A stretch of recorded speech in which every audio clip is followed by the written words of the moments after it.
Hello friends, welcome to our channel SSC lover. चलिए हम अपनी एसएससी जीडी मैथ के प्रीवियस ईयर के ये प्रश्न हैं, इन्हें सॉल्व करने जा रहे हैं। ये 2023 के प्रीवियस ईयर के पेपर हैं, इन्हें आज हम सॉल्व करेंगे। तो चलिए बिना टाइम वेस्ट किए हुए हम अपना पहला क्वेश्चन देखते हैं। देखिए, ये आपके हर एक एग्जाम में आपके लिए बेनिफिशियल होने वाले हैं ये प्रश्न हैं। ये कुछ ऐसे चुनिंदा प्रश्न हैं जो आपके सामने, आपको पता ही है कि एग्जाम में पूछे गए हैं, तो आपको इससे एक अंदाज़ा लग जाएगा कि एग्जाम में एसएससी जीडी में किस तरह के प्रश्न पूछे जाते हैं। तो इससे आपको बिल्कुल भी भ्रमित नहीं होना है कि इतने टफ आते हैं, इतने ईजी आते हैं। ये आपके सामने है जैसे आते हैं। तो चलिए देखते हैं अपना पहला प्रश्न क्या है। बिना टाइम वेस्ट किए हुए देखिए पहला प्रश्न क्या है। रामू और मोहन अलग अलग एक कार्य को क्रमशः कितने दिन करता है? क्रमशः 10 और 16। रामू 10 दिन में करता है और मोहन 16 दिन में करता है। 2 घंटे तक एक साथ कार्य करने के बाद मोहन कार्य छोड़ देता है, तो रामू शेष कार्य कितने दिनों में करेगा? तो देखिए, पहले 10 दिनों तक रामू ने किया और 16 दिन तक मोहन ने किया। तो ये रामू हो गई, ये मोहन हो गया। एलसीएम कितना हुआ इसका? 80। तो 80 के हिसाब से इसमें ये इसकी एफिशिएंसी 8 आ गई। ये 10 का भाग 80 में दिया, 16 का भाग इसमें दोगे तो इसकी 5 आ जाएगी। अब वो कह रहा है इन दोनों ने मिल करके 2 दिन तक काम किया है, तो 8 और 5 कितने हो गए? 13। तो ये दोनों एक दिन में 13 करेंगे, तो 2 दिन में कितना करेंगे? 13 गुणा 2। 2 दिन में कितना कर दिया? 26। करना कितना था? 80। 26 हो चुका है, तो बचा कितना? इसमें से 26 घटा दीजिए, 54 बचा। तो 54 काम है वो अकेला किससे करवाना चाहता है? रामू से। तो रामू एक दिन में कितना करता है? 8। तो 54 करने के लिए उसे कितने दिन लगेंगे? तो 8 छिक्के 48, कितना बचा? 6। 6/8। ये सॉल्व हो रहा है, इसे फर्दर सॉल्व करें तो ये आएगा 6 सही, ये 3/4 आ जाएगा। तो ये आएगा आपका आंसर आएगा आपका 1 मिनट, 6 सही 3/4। ये ऑप्शन आपका राइट आंसर होगा, यही third C will be the right answer. इसमें कुछ नहीं था, बेहद आसान था। चलिए नेक्स्ट क्वेश्चन देखते हैं। चलिए नेक्स्ट क्वेश्चन देखते हैं। ये इसे देखिए, 20 लीटर और 36 लीटर के 2 कंटेनरों में दूध और पानी का अनुपात क्रमशः 3 और 7 और 7 और 5 है। देखिए, पहले कंटेनर में दूध पानी का अनुपात है 3-7, दूसरे में है 7-5। ठीक है, दोनों कंटेनरों को एक दूसरे में मिश्रित कर दिया जाए तो दूध और पानी का अनुपात क्या होगा? देखिए, आपसे कह रहा है एक ये कंटेनर है, इसमें 3 और 7 में दूध और पानी है। दूसरा कंटेनर ये है, इसमें 7 और 5 के अनुपात में है। अब वो पूछ रहा है कि तीसरा कंटेनर ये बनाया जाए, इसमें जब हम इन दोनों को मिलाएंगे तो वो रेशियो क्या होने वाला है, दूध और पानी का अनुपात क्या होने वाला है। देखिए इसे किस तरह सॉल्व करते हैं। देखिए, ये देखिए, पहले पहले वाले बेजल में कितनी मात्रा है? 20 है और अनुपात कितना? 3-7, यानी 3/7। इसकी वैल्यू कितनी दी रखी है? 20। आप ध्यान दें, 3 और 7 इसे जोड़ेंगे 10 हो जाएगा। तो 10 की वैल्यू आपको 20 दे रखी है, तो ये 2 गुनी है, ये 2 गुनी है। तो इसका मतलब 1 की वैल्यू 2 आ गई, तो इसमें 3 में भी 2 से गुणा, इसमें भी 2 से गुणा। तो ये तो पहला तो हमारा क्या है? दूध। ये मिल्क है और ये वाटर है। तो इसमें पहले में आ गई 6 और 14। ये देखिए, पहले में 6 लीटर तो दूध है और 14 लीटर पानी है। इसी तरह दूसरे में निकाल लीजिए। ये देखिए, 7-5 है, 7-5 7/5। इसमें कितना है? 36 लीटर है, और ये हमारे हिसाब से 12 है, लेकिन इस सवाल के हिसाब से 36 है। तो 12 36 हो गए। इन दोनों जोड़ के 36, 7-5 12 हो गए। 12 का भाग देंगे 3 बार, और 3 का इसमें मल्टीपल कीजिए 21, यानी 21 तो दूध है और 15 लीटर पानी है। तो दूसरे बैजल में 21 लीटर दूध है और 15 लीटर पानी है। पहले बैजल में 6 लीटर दूध है, 14 लीटर पानी है। अब वो आपसे कह रहा है कि इन दोनों को किस अनुपात में मिलाया जाए, कि मतलब तीसरे बैजल में डालेंगे तो वो अनुपात क्या होगा। तो आप बताइए, तीसरे बैजल में इसे डालूंगा और इसे डालूंगा। एक मिनट, पेन चेंज करता हूँ। तीसरे बैजल में इसे और इसे, तो देखिए, दूध दूध में मिलेगा, पानी पानी में मिलेगा। तो 6 और 21, ये दूध दूध कितना हुआ? 27। दूध 27 हो गया। ठीक है, अब इसके बाद 14 और 15, ये पानी कितना हो गया? 29। तो ये देख लीजिए आपके किस ऑप्शन में 27/29 भाई आपका राइट आंसर है। देखिए ऑप्शन थर्ड में 27/29। बेहद आसान सवाल था ये। चलिए बढ़ते हैं नेक्स्ट क्वेश्चन की तरफ। बहुत ही आसान है, समझ में आ गया होगा। चलिए नेक्स्ट क्वेश्चन देखिए, से क्वेश्चन नंबर 3। हर्ष ने स्टोर से एक नई स्वेट शर्ट खरीदी जब वे 40% की छूट दे रहे थे। यदि स्वेट शर्ट का अंकित मूल्य 2999 रुपये है तो हर्ष ने छूट के साथ कितना भुगतान किया। वो आपसे कह रहा है कि हर्ष ने एक शर्ट खरीदी जब उसे 40% का छूट मिल रहा था, उस टाइम उसने खरीदी, और लेकिन अंकित मूल्य कितना था उसका 2999। देखिए अंकित मूल्य देखिए 2999 है। अब आप ऑप्शन देखिए, ऑप्शन यहाँ पर 2100 है या 1800, 1 रुपया 60 पैसा कम या 80 पैसा कम। यहाँ देखिए 1900 के आसपास है, ठीक है, ये 2400 के। तो आप ये देखिए ऑप्शन दूर दूर हैं, तो हम इसे 2999 की जगह पूरा हम 3000 मान लें से। 1 रुपये की बात है सिर्फ, ठीक है, 3000 पूरा मान लीजिए, कैलकुलेशन आसान हो जाएगी। देखिए अब क्या कह रहा है कि 3000 रुपये की वस्तु पर 40% की छूट दी गई है। 40% का फ्रैक्शन वैल्यू 2/5, छूट दी गई है तो 3/5। 5 से काटेंगे 6 बार, यानी 600, और 6 का गुणा 3 करोगे 1800, यानी कि 1800 रुपये उसने पे किए होंगे। अब देखिए 1800 के आसपास कौन सी वैल्यू है, तो ये 1899, ये 1900 हो गया, क्योंकि 1 रुपया मैंने कम जोड़ा था, तो 1 रुपये का मतलब ये नहीं कि 100 रुपये बन जाएंगे। तो यहाँ देखिए, ये देखिए 1799.40, तो ये आपका बी ऑप्शन आपका राइट आंसर होगा। देखिए बी ऑप्शन, ठीक है, समझ में आ गया आपके कि कैसे किया। 2999 को कैलकुलेट करना थोड़ा आपके लिए भी मुश्किल होता। ठीक है, तो चलते हैं नेक्स्ट क्वेश्चन की तरफ। देखिए नेक्स्ट सवाल देखिए, एक कार 108 किलोमीटर प्रति घंटा की चाल से एक निश्चित दूरी 3 घंटे में तय करती है। यदि चाल 27 किलोमीटर प्रति घंटा कम कर दी जाती है तो कार द्वारा समान दूरी को तय करने में लगा समय। देखिए बेहद ही आसान है, मैं आपको बहुत ही इसका सिंपल सॉल्यूशन बताऊंगा। देखिए कैसे, वो कह रहा है 108 किलोमीटर प्रति घंटा की रफ्तार से चलती है और 3 घंटे तक चलती है। तो देखिए दूरी बराबर क्या होता है, चाल गुणा समय। तो इसका आप दूरी निकाल सकते हैं कि 108 के हिसाब से वो 3 घंटे तक चली है, तो ये दूरी होगी उसकी, चाल गुणा समय, ये दूरी होगी उसकी। ठीक है, अब क्या कह रहा है, यदि चाल 27 किलोमीटर प्रति घंटा कम कर दी जाए। ये देखिए पहले 108 के हिसाब से चल रहा था, या 27 कम कर देंगे तो ये 81 किलोमीटर प्रति घंटा बचेगी इसकी चाल। ठीक है, अब कह रहा है समान दूरी को उसी चाल कम की गई चाल से कम की कर दी जाती है तो कार द्वारा समान दूरी को तय करने में लगा समय। अब देखिए, अब ये तो दूरी टोटल हो गई, इसको समय बताना है, 81 के हिसाब से चलना है, क्यों 27 में कम कर चुका हूँ। तो आप देखिए इसे 3 से काटो, इसे 27 बार, और ये देखिए 27 से आप इसे काटोगे 160 को 4 बार। तो मैं अलग पेन ले लेता हूँ, तो ये इसे काटेंगे 4 बार, तो ये 4 आपका राइट आंसर हो जाएगा। 27 चौका 160, 27 दूनी 54, 54 दूनी 160, तो ये आपका 4 घंटे लगेंगे यदि आप 27 किलोमीटर प्रति घंटा की रफ्तार से कम कर दोगे इसकी चाल। तो ऑप्शन 4 था आपका राइट आंसर। ठीक, चलिए नेक्स्ट क्वेश्चन की तरफ बढ़ते हैं। क्या है देखिए, एक चोर ने अपनी यात्रा 60 किलोमीटर प्रति घंटा की चाल से शुरू की। 30 मिनट बाद पुलिस ने उसी जगह से 80 किलोमीटर प्रति घंटा की चाल से चलना शुरू किया, उसका पीछा किया। पुलिस को चोर द्वारा पकड़ने में कितना समय लगेगा। देखिए इस टाइप का सवाल आपके एग्जाम में बनता है, और ये अक्सर लोग इसे छोड़कर आते हैं, लेकिन आपको नहीं छोड़ना। मैं आपको इसकी एक बेस्ट अप्रोच बताऊंगा। ये देखिए विद इन सेकेंड आप करोगे इसे। देखिए सिर्फ देखते ही सवाल होगा। कैसे, देखिए 60 किलोमीटर प्रति घंटा की रफ्तार से चोर चल रहा है, ठीक है, चोर चल रहा है 60 से 30 मिनट तक वो भागा, यानी आधे घंटे तक। तो आधे घंटे में 60 के हिसाब से वो कितना चल जाएगा, 30 किलोमीटर। तो इसका मतलब वो 30 किलोमीटर चल चुका है। देखिए चोर यहाँ था, आप एक बार समझ लीजिए, चोर यहाँ था, आधे घंटे में वो यहाँ आ गया, यहाँ 30 किलोमीटर तक आ गया। ठीक है, 30 किलोमीटर। पुलिस वाला अभी यहीं पर है, वो भागा नहीं है, लेकिन कह रहा है कि 80 किलोमीटर प्रति घंटा की रफ्तार से पुलिस वाला पीछा करता है इसका। ठीक है, तो पुलिस द्वारा पकड़े जाने पर चोर कितनी दूरी चलेगा या कितना समय लगेगा।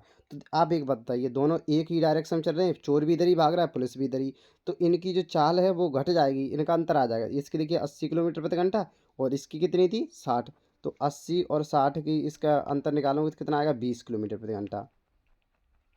20 किलोमीटर प्रति घंटा निकला इनकी। ठीक है, अब देखिए अब क्या करना है आपको, दूरी कितनी है इनके बीच की ये देखिए दूरी कितनी है, 30 किलोमीटर है सिर्फ, क्योंकि वो आधे घंटे में इतना ही चल पाया था चोर। अब ये समझ लीजिए, अब आप इसे इस 20 से इसे पकड़ रहे हैं, 20 किलोमीटर प्रति घंटे की रफ्तार से आप चल रहे हैं, और ये 30 किलोमीटर दूर है। तो आप बताइए 30 को 20 से मैं भाग दूंगा तो 3/2 नहीं आएगा, 3/2 यानी कि 1.5 घंटा। तो 1.5 घंटा आपका राइट आंसर हो जाएगा, ऑप्शन बी। देखिए मैं आपको फिर से बताता हूँ, समझिए दोबारा। वो कह रहा है कि 60 किलोमीटर प्रति घंटे से चोर ने चोरी करके भाग गया, और लेकिन वो आधे घंटे तक भाग पाया, तब तक पुलिस को पता चल गया। तो आधे घंटे में आप बताइए, यानी 30 मिनट में 30/2, एक आधा घंटा हो गया। वो 60 के हिसाब से कितना चलेगा, 60 से 60 कैंसिल, 30 किलोमीटर चलेगा। अब टोटल दूरी 30 किलोमीटर हो गई। आप ये मान लीजिए कि वो 30 किलोमीटर तक चला है, ठीक है। अब वो 30 किलोमीटर तक चला है केवल। अब जैसे ही पुलिस को पता चला तो पुलिस चलेगी 80 से, और वो 60 से भाग रहा है। तो आप बताइए, 1 घंटे में ये जाएगा 80, ये जाएगा 60, तो इन दोनों के बीच में डिफरेंस जो हुआ वो 20 का ही तो हुआ, क्योंकि इसने ये 80 कहीं न कहीं यहाँ आ जाएगा, ठीक है, और ये 60 यहाँ पहुँच जाएगा। तो देखिए 60 इसकी ये और 30 ये पहले से, तो ये यहाँ पर 90 पर आ जाएगा, ठीक है। फिर ये 80 चलेगा, 10 का अंतर रह जाएगा।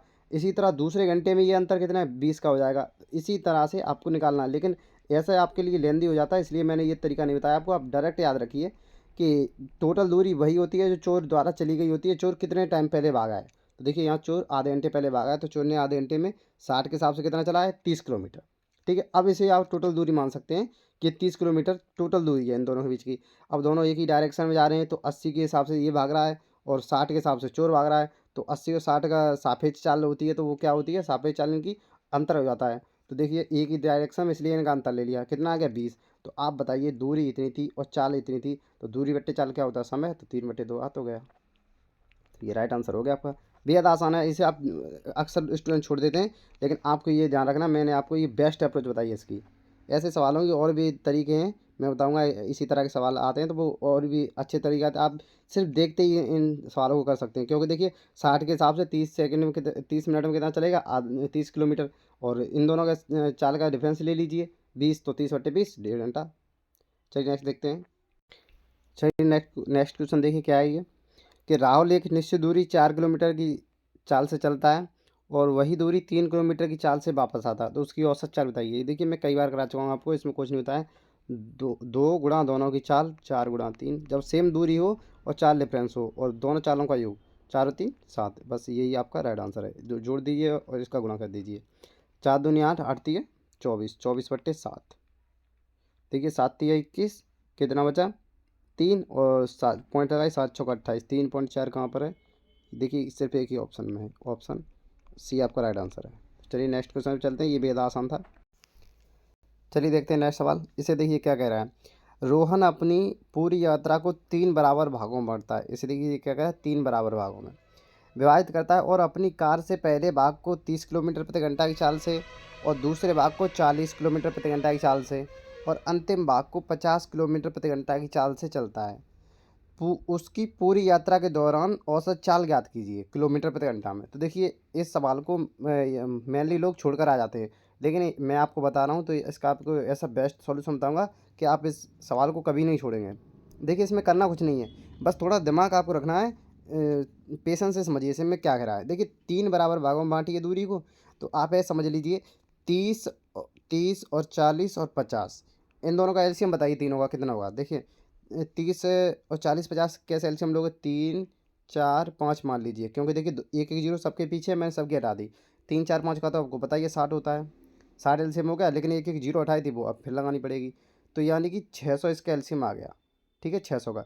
अब उसने क्या कहा है, 3 बराबर भागों में। वैसे तो मैं टोटल दूरी 600 ही मान लेता, लेकिन उसने कहा है 3 बराबर भागों में, तो पहली दूरी 600, दूसरी 600, तीसरी 600, ठीक है, बराबर भागों में बांटा है, तो टोटल दूरी कितनी होगी, 1800 हो गई। तो अब देखिए यहाँ पर यही एक मेन चीज़ है। तो देखिए यहाँ पर पहली दूरी उसने चली है, मैंने मान ली पहली दूरी उसकी 600 थी। देखिए यहाँ देखिए पहली दूरी 600, ठीक है, दूसरी वो भी 600, ध्यान समझिए, तीसरी वो भी 600। अब क्या कह रहा है, पहली दूरी को चला उसने 30 किलोमीटर प्रति घंटा की चाल से, तो इसमें 30 से चलोगे तो कितना टाइम लगेगा आपको, 20 घंटे, 20 आवर, ठीक है। और इसे यदि आप चलोगे 40 से, तो यहाँ कितने लगेंगे आपको, 40 है यहाँ पर 12 घंटे, ठीक, 12 आवर। और इसे चलोगे आप कितने की से, 50 से, तो यहाँ कितने लगेंगे, सॉरी यहाँ 15, ये 15 आएगा, ठीक है, 15। यहाँ कितने लगेंगे, 12 पंजे 60, तो इसे यहाँ लगेंगे 12 घंटे, 12 आवर। अब आप बताइए मुझे, देखिए 600 पहली चाल, पहली दूरी 600, दूसरी 600, तीसरी 600, तो टोटल दूरी कितनी होगी, 1800 हो गई, 1800। अब देखिए पहली चाल चलने में चला लगा उसे समय 20 घंटे, दूसरी बार जब गया वो 600 चली तब 15 घंटे, तीसरी बार 600 गया तब 12 घंटे, टोटल टाइम कितना हो गया, 20 और 15 35, 35 और 12 कितने हो गए, 47। तो आप जानते होंगे औसत चाल कैसे निकालते हैं, कुल दूरी बट्टे कुल समय। तो कुल दूरी कितनी हो गई, 600 600 600 कितनी होगी, 1800, ठीक है। 1 मिनट में इसका पेन चेंज कर देता हूँ। कितनी होगी कुल दूरी? 1800। ठीक है, अब देखिए टाइम कितना हो गया? 20, 15 और 12 कितना हो गया? 47। इसे आप कैलकुलेट कर लीजिए, आपका आंसर आ जाएगा। ये देखिए बेहद ही आसान कर दिया मैंने। वैसे आप देखते तो इसका सॉल्यूशन बहुत लंबा पड़ता, मैं आपको बेसिक बेसिक बताऊंगा। तो आपका ये राइट आंसर हो गया। इसमें देखिए कन्फ्यूजन यहाँ है, 47 ये भी है, 47 ये भी है। इसे आपको सॉल्व करना है, सॉल्व करोगे तो ये आएगा। अब देखिए एक बार बेसिक से समझिए, बेसिक इसमें कैसे काम करता। देखिए यदि आप बेसिक से इसे करने जाते तो आप, मैंने मान ली टोटल दूरी 3D है। ठीक है, तो मैंने 3 भागों में बांट दी, डी डी और डी, 3 भागों में बांट दी। देखिए लेकिन क्या कह रहा है कि पहले भाग कितना उसने चला, 30 से मैंने लगा दिया। दूरी बट्टे चाल क्या निकलता है? ये टाइम निकल रहा है मेरा। यहाँ पे मैंने 40 लगा दिया और यहाँ मैंने 50 लगा दिया। तो ये दूरी है, ये चाल है, तो क्या निकल गया? ये समय निकल कर आ गया, ये टाइम निकल कर आ गया मेरा टाइम। ठीक है, टाइम। अब मुझे क्या करना है, थोड़ा इसमें आप कन्फ्यूजन हो जाते हैं, इसलिए मैंने ये तरीका नहीं बताया। देखिए अब आपको इसमें क्या करना है, इसका आप एलसीएम लीजिए तो कितना हो गया? 600। इससे आप भाग देंगे तो कितना? 20 टाइम, 20 और डी हो जाएगा। ठीक है, प्लस 40 से इसे देंगे 15D। ठीक है, प्लस 50 से इसे देंगे 12D। ठीक है, अब आप देखिए ये आपका समय आ गया कितना? 47D/600, ये आपका टाइम है। 47D/600 ये आपका समय है। अब बताइए औसत चाल, सॉरी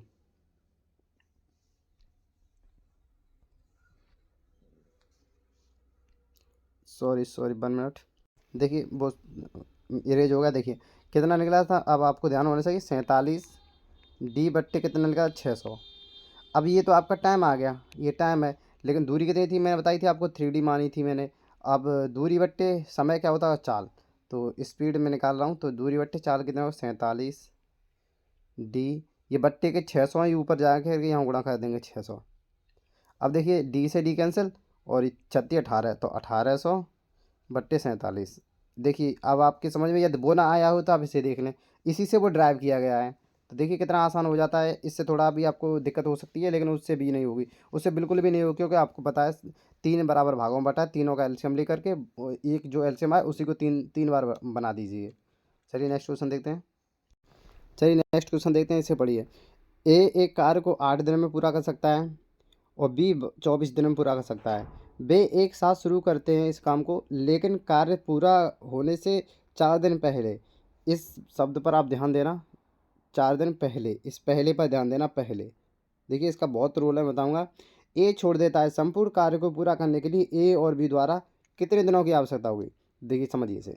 देखिए वो कह रहा है ए 8 दिन करता है, ठीक है, इनका एफिशिएंसी आप निकाल लीजिए। बी 24 दिन, टोटल काम हो गया 24, यानी कि एलसीएम 24। तो ए की एफिशिएंसी आ गई 3 और बी की कितनी आ गई? 1। अब देखिए क्या कह रहा है, यहाँ देखिए यहाँ बहुत बड़ा गेम प्ले होने वाला है कि 4 दिन पहले। तो आप ये बताइए 4 दिन पहले ए को ए छोड़ गया है, तो 4 दिन में ए कितना कर देता? 1 दिन में 3 करता है, तो 4 दिन में कितना करता है ए? 12। ठीक है, 12 करता कि नहीं करता? अब आप बताइए ये पहले छोड़ गया है, हम ये मान लेते हैं हमें इसे छुड़ाना नहीं है, हमें इसे कराना है। तो ये हम इसका 12 दिन का काम भी इसमें ऐड कर दें, तो 24 दिन ये और 12 दिन ये, तो कितना होगा टोटल काम? 36। हमें इसे भगाना नहीं है, इसे लगाना है इसी काम में। 36 हो गया। अब बताइए, अब पूछ रहा है तो पूरा काम करने में ए और बी को कितना समय लगेगा? ए कितना करता है 1 दिन में? 3। और ये कितना करता है? बी 1। 3 और 1 कितना हो गया? 4। अब इसे 4 से भाग करेंगे तो कितना आएगा? 9।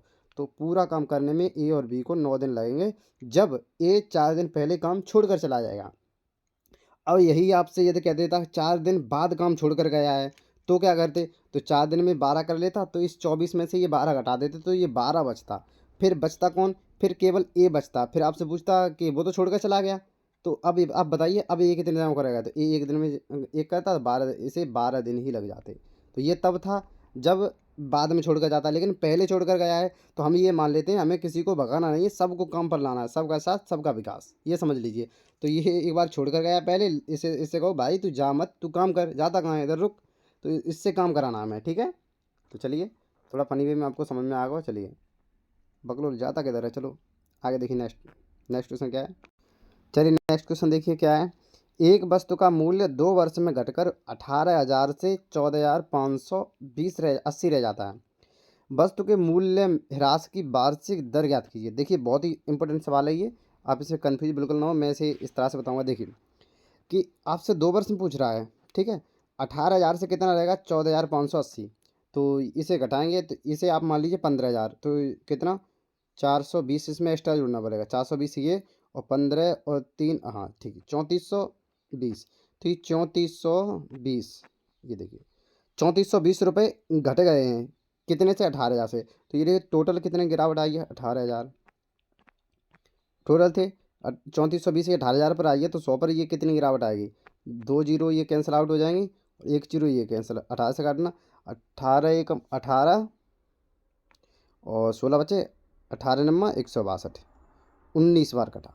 यानी कि 2 साल में टोटल 19% की गिरावट आई है, ठीक है। तो अब मैंने मान लिया कि मेरी 100% थी टोटल मेरी आय, इसे मैं 100% मान लेता हूँ, ठीक है, मेरी 100% थी। तो 100, अब इसे मैं हटाता हूँ एक बार यहाँ से,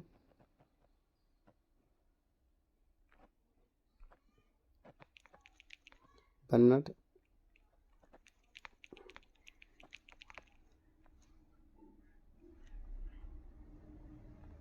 मेरी टोटल आय थी 100 रुपये, ठीक है, ध्यान से देखना।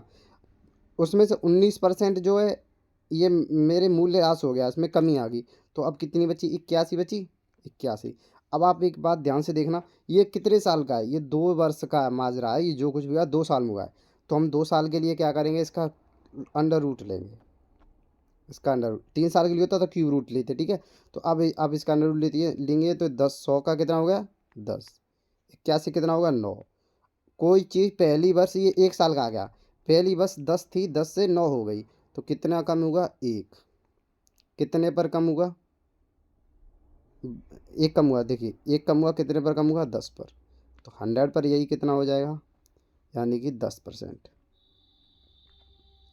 10% आपका राइट आंसर हो जाएगा कि 10% की गिरावट आई है आपके मूल्यह्रास के रूप में, 10% की आई है। तो ऑप्शन सी आपका राइट आंसर होगा। देखिए आपके समझ में ना आया हो दोबारा देख लीजिए। वैसे मैं यहीं से निकाल देता, यहाँ एक एक तरह का सक्सेसिव लग रहा है, जैसे हम चक्रवृद्धि भी कह देते हैं। तो वो यहाँ काम कर रहा है 2 साल के लिए, इसीलिए मुझे यहाँ स्क्वायर रूट लेना पड़ा।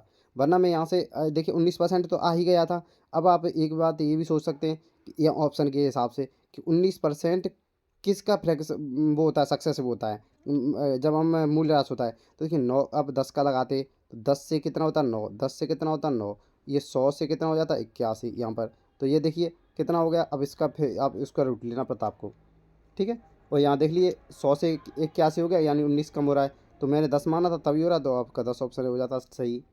तो इसे आपको समझना है थोड़ा। यहाँ पर क्या है कि 2 वर्ष है तो इसलिए आपको इसका रूट लेना है, 3 वर्ष होता तो आपको क्यूब रूट लेना पड़ता। चलिए नेक्स्ट नेक्स्ट चलते हैं सवाल की तरफ। देखिए सवाल को देखिए, 11वां सवाल है, 24 और 36 का तृतीय अनुपात क्या होगा, तृतीय समानुपाती। देखिए मैं आपको हर प्रैक्टिस सेट में आपको ऐसे 1 या 2 सवाल देखने को मिलते हैं, तो इसका मतलब आप ऐसे सवाल को स्किप नहीं कर सकते। तो आपको ये इनके फॉर्मूले कंठस्थ होने चाहिए। देखिए क्या है, तृतीय अनुपात क्या होता है, 20 स्क्वायर अपॉन ए, बस सिंपल है, इतना करना है आपको। 20 स्क्वायर अपॉन ए, 20 स्क्वायर क्या है 36, तो 36 को आप 2 बार लिख लें, स्क्वायर ना करें क्योंकि चीज़ें कटती हैं। 20 स्क्वायर अपॉन ए 24 हो गया।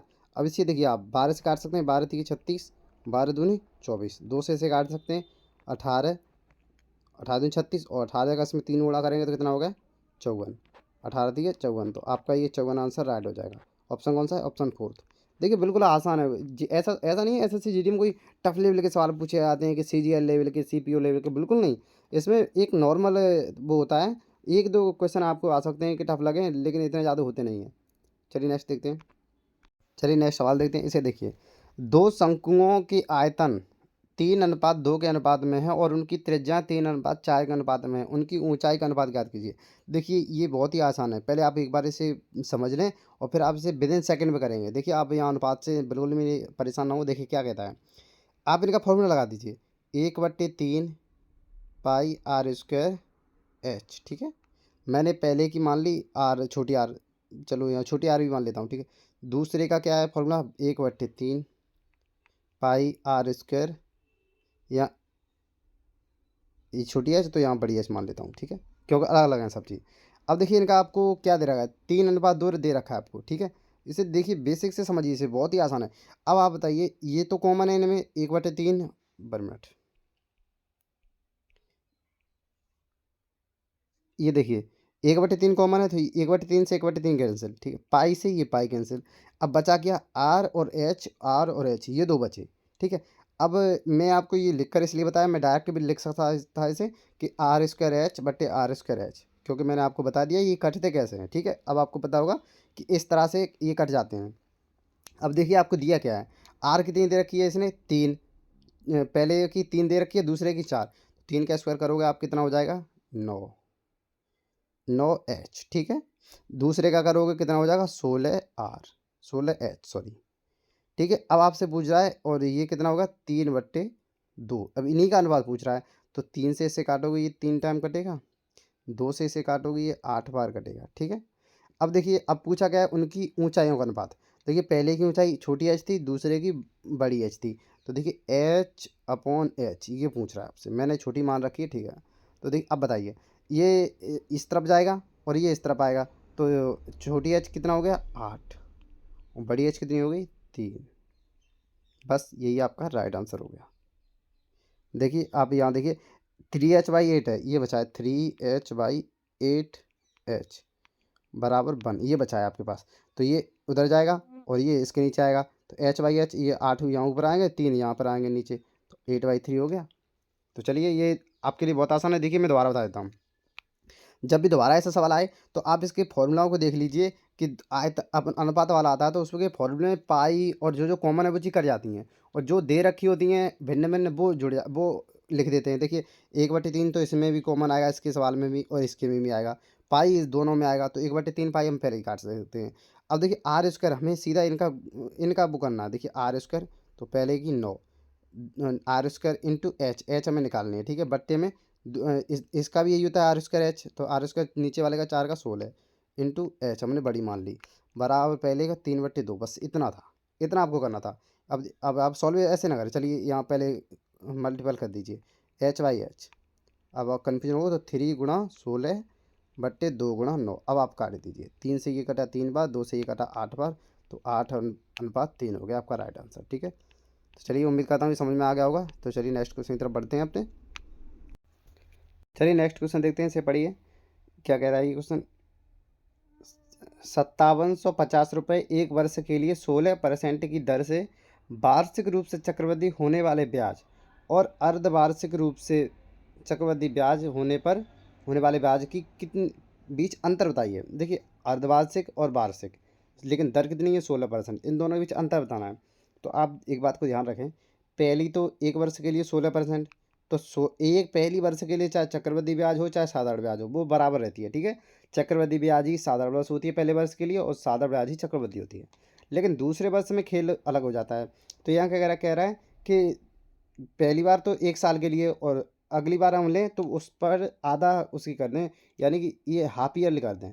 तो यदि हम करेंगे, देखिए जैसे ये हाफ ईयरली करते हैं तो दर हमारी आधी हो जाती है, तो 16 का आधा कितना हो गया, 8, ठीक है। और हाफ ईयरली कह रहे हैं, पहले हम 12 पर कैलकुलेट करते प्रति 12 महीना के बाद, लेकिन अब हम कर रहे हैं 6 महीने में, तो 6 कितने, 2 बार चलेगी ये, 6 6 महीने के 2 टर्म हो गए हमारे, तो 6 6 महीने के 2 हो गए, तो 8 8 के पहले 6 महीने 8%, दूसरे में 6 महीने 8%, इस हिसाब से लगी। तो चक्रवृद्धि में क्या होता है, देखिए मैं आपको तरीका बताता हूँ, इन दोनों को पहले जोड़ते हैं, 8 + 8 कितना हो गया, 8 + 8 16, प्लस इन दोनों का वर्ग, 8×8 = 64/100, ये तो 16.64 ये आ जाएगा। तो देखिए पहली साल जो ब्याज थी, साधारण ब्याज चल रही थी, उस टाइम 16% लग रही थी ब्याज, लेकिन जब इसी को हमने अर्धवार्षिक कर दिया चक्रवृद्धि ब्याज के रूप में, तो 16.64 हो गई। तो इसका मतलब ये बढ़ गई, कितनी बढ़ गई, 0.64 के हिसाब से हम पर ब्याज ज़्यादा लग रहा है। तो बस यही पूछ रहा है कि उनके बीच अंतर कितना है। तो देखिए पहली साल आपको 16% ब्याज देना था, लेकिन आपने उस ब्याज को आधा कर दिया, अर्धवार्षिक रूप से लेने लगे। तो अब अर्धवार्षिक रूप से लेने लगे और ब्याज चक्रवृद्धि ले रहे हो आप, तो आप 8 8% लोगे, भाई आपकी जो 1 साल है वो 2 साल के बराबर हो गई, यानी 6 6 महीने हो गए, 6 महीने में ले रहे हो, तो आप ये समझ लो कि 2 बार ले रहे हो आप, तो 8 8% की वैल्यू आप 2 बार ले रहे हो, तो ये आपका सक्सेसिव लग गया यहाँ पर, ठीक है। तो देखिए पहले 16% थी, अब 16.64% मिल रही है। तो आप बताइए कितनी ज़्यादा मिल रही है आपको, 0.64 ज़्यादा मिल रही है। अब इसी को समझिए, अब देखिए यहाँ से आपको कितनी ज़्यादा मिल रही है, 0.64, ठीक है, ये मिल रही है आपको। कितने पर ज़्यादा मिल रही है, ये देखिए यहाँ पर कितने पर, 5750 पर। ठीक है, ये परसेंटेज है, आप कंफ्यूज ना हो, ये परसेंटेज है। ठीक है, तो अब आप इसे कैलकुलेट कर लीजिए। देखिए ये परसेंटेज है, तो यह परसेंटेज हटेगी, नीचे 100 आएंगे। तो देखिए यहाँ पर, तो परसेंटेज हटा दूँ मैं यहाँ से, परसेंटेज हटा दी मैंने, नीचे 100 आ गए। ठीक है, अब मैं एक ये आपको जो जीरो दिख रहा होगा पॉइंट, इसे हटाऊंगा तब भी 2 जीरो नीचे आएंगी। ठीक है, कोई कन्फ्यूजन तो नहीं है आपको। देखिए अब एक बात समझिए, यहाँ पर इसे बने दीजिए। ये देखिए 64 दे रखा है आपको, आपको ऑप्शन की हेल्प लेनी है। देखिए ये कितना, 50, 50 यानी कि मैं इसे आधा मान सकता हूँ। जैसे ये 5750 है, यानी 5000 के ऊपर है, तो मैंने इसे 10,000 मान लिया। टोटल 10,000 के ही तो आधे हैं ये, तो ये किसी चीज़ का आधा है। तो यदि मैं आधा करूँगा 64 का, तो 64 का आधा कितना होता है, 32। तो ये 32 से ज़्यादा आएगा, क्योंकि ये आधे से ज़्यादा है, 750 ज़्यादा है आधे से। तो अब आप देखिए इसमें ये देखिए 29 तो बिल्कुल नहीं हो सकता आपका, क्योंकि ये 32 से कम है। मेरा 32 से ज़्यादा आंसर आएगा। ठीक है, 49 नहीं हो सकता। क्यों?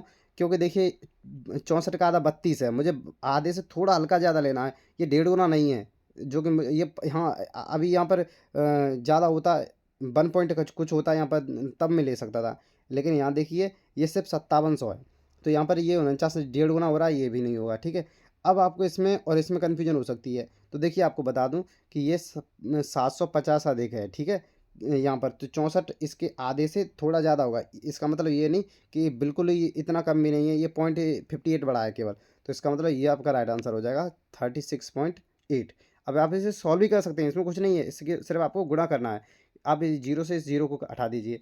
अब आपके आपके पास 575 बचा, और 575 का 64 में मल्टीपल कीजिए, आपके पास डी ऑप्शन राइट आंसर होगा। ठीक है, तो इस तरह से आपको करना था। आपको कुछ नहीं करना था। जब 16% आपको पहली दी हुई थी, अब उसके बाद वो कह रहा है हम छमाही लेंगे, तो छमाही पर लोगे तो इसके आधे कर दो, 8-8% लोगे अब 2 बार में। तो कैसे लेते हैं 8-8%, तो 8 + 8, आपको याद होगा A+B plus AB/100 plus AB/100, और 8 का वर्ग 64। ठीक है, गुणा 100 बस। अब ये तो 64 हो जाएगा, तो 0.64 हो जाएगा। ठीक, ये हो गया। चलिए नेक्स्ट देखते हैं, नेक्स्ट सवाल क्या है। चलिए नेक्स्ट सवाल देखते हैं, इसे देखिए। इसमें क्या कह रहा है, देखिए पहले आप इस ब्रैकेट को सॉल्व करेंगे हम। देखिए माइनस के 2/7 हैं, ये माइनस इसमें जाएगा तो ये प्लस कर देगा, तो -2 प्लस के 2/7। इसे सॉल्व करेंगे, 7 दूनी 14, 14 प्लस ये माइनस के 14 प्लस के 2, तो कितना होगा -12/। तो देखिए तो कितना हुआ ये, 7 दूनी 14 माइनस के थे प्लस 2, 14 में से 2 गए तो कितने बचे, 12। ठीक है, 12/7। इसे ध्यान रखना आप, इसका मान हुआ 12/7, वो भी माइनस के 12/7। ठीक है, अब इसे सॉल्व कीजिए, और ये है -4/5, मल्टीपल में है। तो ये देखिए माइनस से माइनस प्लस हो जाएगा, 12 × 48, 48 बट्टे ये हो गया 48/35। ठीक है, ये हो गया 48/35। इतने का मान आ गया इस तरफ का, 48/35। ठीक है, आपको ध्यान रखना है। देखिए मैं इसे अलग पेन से मार्क करता हूँ, ये इसका मान है पूरे का। ठीक है, इसका। अब हमारे पास ये बचा, इसे सॉल्व करते हैं, इसे इसे दूसरे पेन से सॉल्व करते हैं। देखिए ये क्या कह रहा है, -4/7 भाग है, तो ये भाग पलट जाएगा, ये जो भाग का साइन है ये उल्टा होकर गुणा हो जाएगा। तो देखिए यहाँ पर -4/7 गुणा 12, तो 12×4 = 48, -48/7। ठीक है, बट्टे में 7 हैं। ठीक है, आप समझ लेना, 1 मिनट में अलग से ही लिख देता हूँ।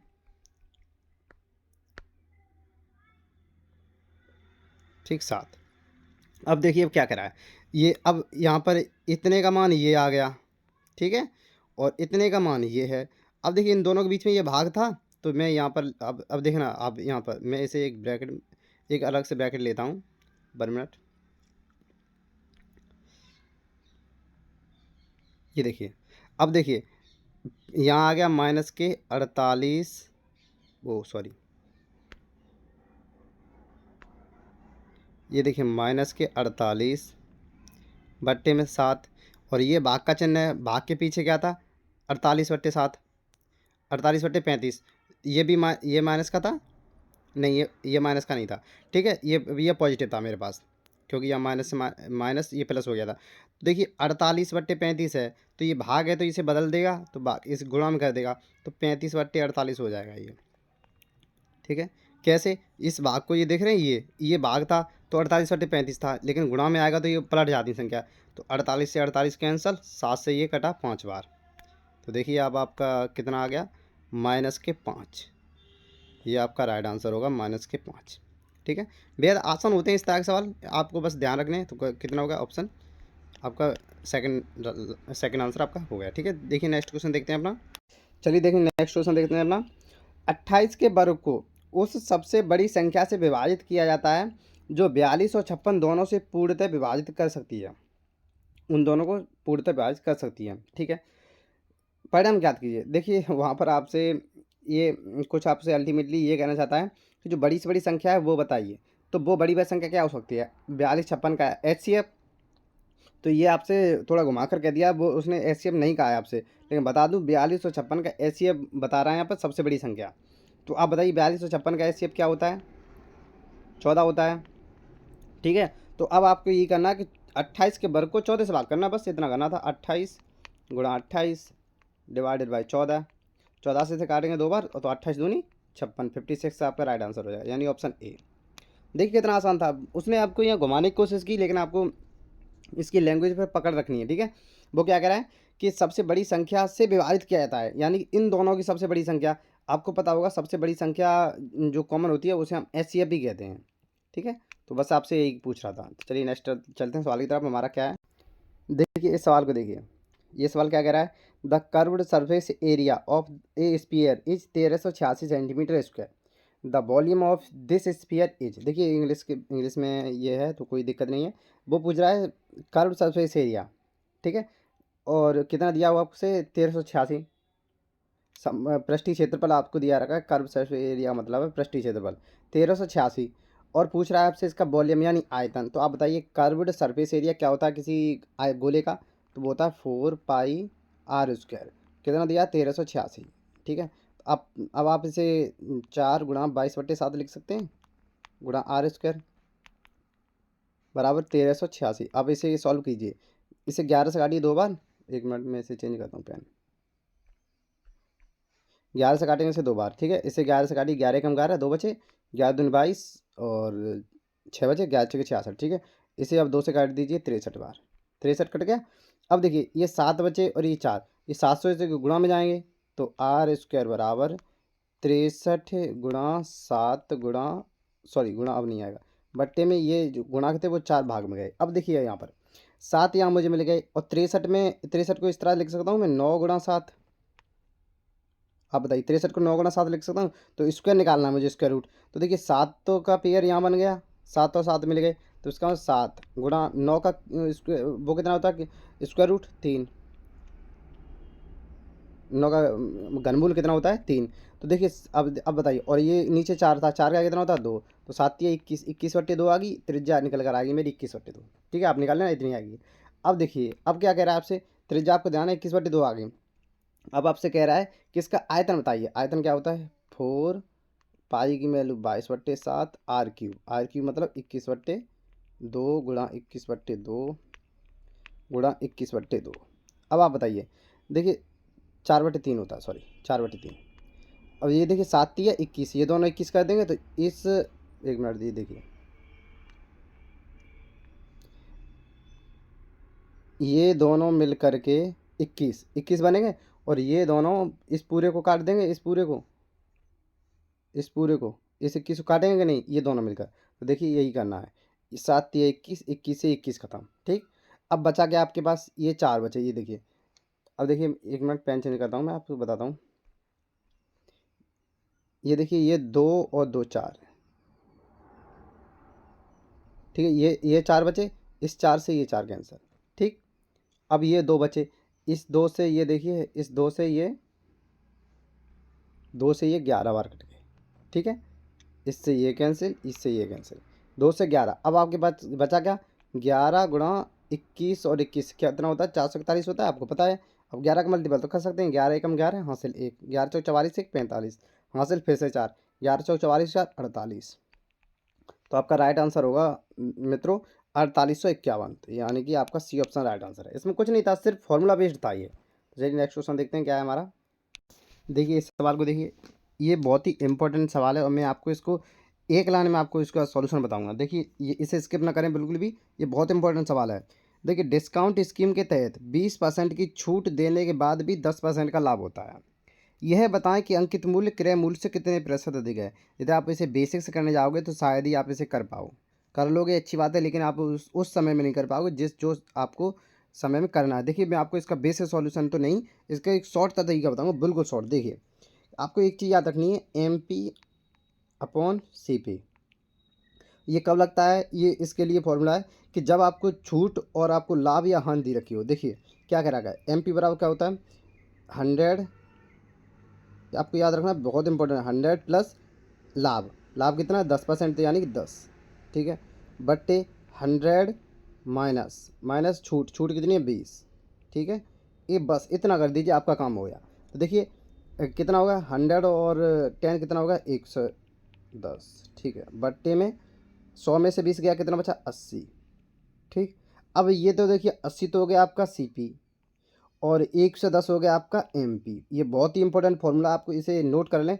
अब आपसे पूछ क्या रहा है कि क्रय मूल्य से कितने प्रतिशत अधिक है, अंकित मूल्य जो है वो क्रय मूल्य से कितना अधिक है। तो CP तो हमारा 80 हो गया और MP कितना 110, तो कितना अधिक है 30।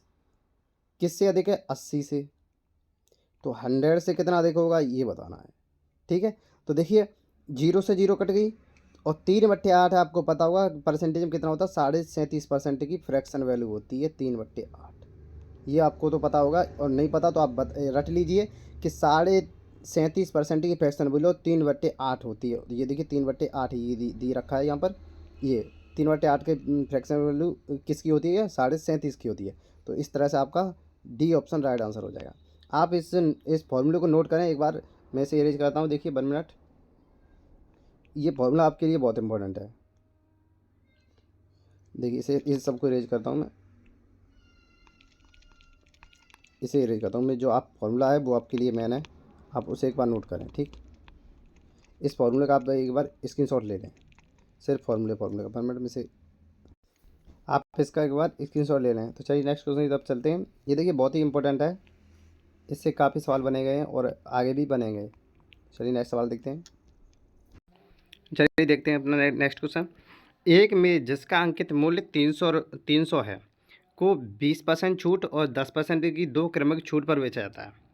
अगर इसके अलावा नकद भुगतान पर 5% की छूट की पेशकश की जाती है तो मेज़ के लिए नकद मूल्य क्या होगा। देखिए इसमें कुछ नहीं है, 300 रुपये की आपको मेज़ है, इस पर सक्सेसिव लगेगा। 20% की छूट यानी 4/5, 10% की यानी कि 9/10, और ये 5% की अलग से दी गई है यानी 19/20।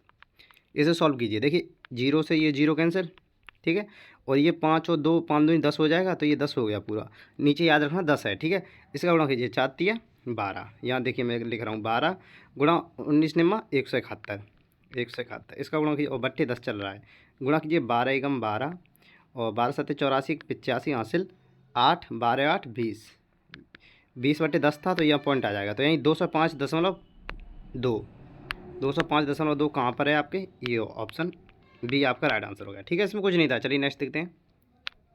चलिए नेक्स्ट क्वेश्चन देखते हैं अपना। एक चुनाव में 2 उम्मीदवार A और B थे। निर्वाचन क्षेत्र में मतदाताओं की कुल संख्या में 90,000 थी, यानी कुल वोटर थे वो 90,000 थे, ठीक है, समझना ध्यान से। और कुल मतों का 70% मतदान हुआ, यानी 90,000 के केवल 70% ही वोट पड़े। आप बाकी के 30% नहीं डाले होंगे, कोई कैसे भी कहीं पर भी उन्होंने वोट नहीं किए। यदि मतदान में 60% मत A के पक्ष में पड़े तो B को कितने मिले। ये देखिए पहले तो यहाँ समझिए 90,000 टोटल थे, 90,000, इसमें से टोटल पड़े कितने 70% यानी 70, 0 से 0 कैंसिल, 7 में 63 यानी कि 63,000 वोट पड़े हैं, ठीक है। 63,000 वोट पड़े हैं, टोटल 90,000 63,000 पड़े हैं। उसमें से देखिए 60% मिले A को, तो A की तो बात ही छोड़ दीजिए, हमें निकालना नहीं, हमें B का निकालना है। तो B को कितने मिले 40%, यानी कि 63,000 का 40% आपको निकालना है, सीधी सी बात है। 40% कितना होता है 2/5, 5 से ये कट जाएगा, 5 एकम 5, 5 दूनी 10, ठीक है, और 5 के 30, 126 बार। तो 126 दूनी कितना होता है 252, और ये 2 जीरो और आ जाएंगे। तो 25,200 वोट मिले हैं किसे, और B को आपके। तो ऑप्शन नंबर थर्ड आपका राइट आंसर हो जाएगा, आपका ऑप्शन थर्ड राइट है, यानी 25,200, ठीक है, तो इसमें कुछ नहीं था। चलिए नेक्स्ट क्वेश्चन देखते हैं। चलिए नेक्स्ट क्वेश्चन देखिए, ये हमारा नेक्स्ट क्वेश्चन है, आखिरी क्वेश्चन है ये हमारा। कौन सा क्वेश्चन है? Question number 20। इसे आप होमवर्क में लिख लीजिए, इसे SW कीजिए। देखिए उसमें कुछ नहीं है, मैं बता देता हूँ। पेट्रोल की कीमत 92 से 96.5 हो गई, यानी 4.5 की वृद्धि हुई है। कितने पर हुई है? 92 पर। तो बस यही आपको परसेंटेज में बताना है, कितने परसेंट, मतलब 100 पर कितने परसेंट की वृद्धि हुई है, बस आपको इतना बताना है। ठीक है, तो चलिए मिलते हैं फिर नेक्स्ट सेशन में। आज अपना सेशन यहीं रखेंगे, क्योंकि पूरे मैंने आपको बताया था, पूरे 20 क्वेश्चन थे इसके, पूरे 20 क्वेश्चन मैंने आपको सॉल्व करा दिए। SSC GD के पूरे 20 क्वेश्चन आपको पूरे सॉल्व करा दिए हैं। तो चलिए मिलते हैं नेक्स्ट सेशन में। और हाँ, ये तो आपको ये वीडियो अच्छी लगी हो तो इस चैनल को सब्सक्राइब जरूर कर लें, चैनल को सब्सक्राइब कर लें और शेयर जरूर करें, इस वीडियो को शेयर करें जिससे कि ये आपके दोस्तों तक पहुँच सके। ठीक है, तो मिलते हैं नेक्स्ट वीडियो में। Thanks for watching, take care, जय हिंद।